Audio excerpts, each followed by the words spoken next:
वाना में होने वाली बारिश ने जल थल कर दिया। बारिश के बायस मेन झंग चनियोट रोड, मोहल्ला इरशाद वाला समेत दीगर नशेबी इलाकों में पानी जमा, शहरी और ताजिर घरों में महसूर होकर रह गए। इस सारी सूरत हाल के बारे में जान लेते अपने नुमाइंदे नासिर अली से। जी नासिर, आगाह कीजिएगा।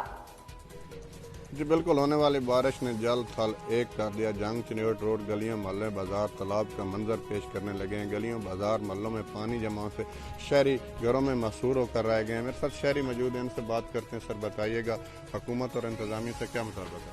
अस्सलाम वालेकुम, बिस्मिल्लाहिर्रहमानिर्रहीम। सर असी 5 साल तो पहले अदाब हो गए हैं जिते MP MN उन्हें गुजरते भी हैं, उन्होंने पता भी सारे हालात है, लेकिन उन्होंने पता ही कोई नहीं है लोग इतने रह रहे हैं, शोर है कि नहीं रहने का।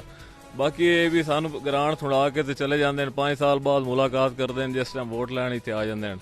उस पिछे अगर साढ़े हाल रहम कर सकते हैं तो सानू रोड बना दिता जाए, वरना जिंदगी तो गुजार रहे हैं असी अपनी जी गुजार रहे हैं। तो दूसरी है भी इंतजामिया है वो 24 घंटे पानी ते खला रहा, किसी के सिर ते जूं सिरकदी नहीं है भी इन बनाना भी ऐसी है कि नहीं है। आंदे चले जाते हैं, बस सानू खुश कर जाते हैं भी असी हुणे कड्डूआ तो पता ही नहीं चलता बंदा नैन के नहीं। तो मेहरबानी करके साढ़े हाल ते रहम करन ते रोड बनावन, क्योंकि रोड हर टाइम गुजर चलन फिरन वाला लोग हैं। इतने सारे लोग दलील होंगे गुजरते हैं, मरीज जाते हैं, नमाजी जाते हैं, हर बंदा इतने परेशान है गुजरन वास्ते। तो मेहरबानी की जाए जी इस रोड से नज़रअंदाज ना करें, इन बना दिता जाए। जी बिल्कुल, शहरियों की बात आपने सुनी। उनका कहना है कि सीवरेज और निकासी आब वाना का सबसे बड़ा मसला है, इसे हल करवाया जाए ताकि शहरी सुख का सांस ले सकें। जी डस्का में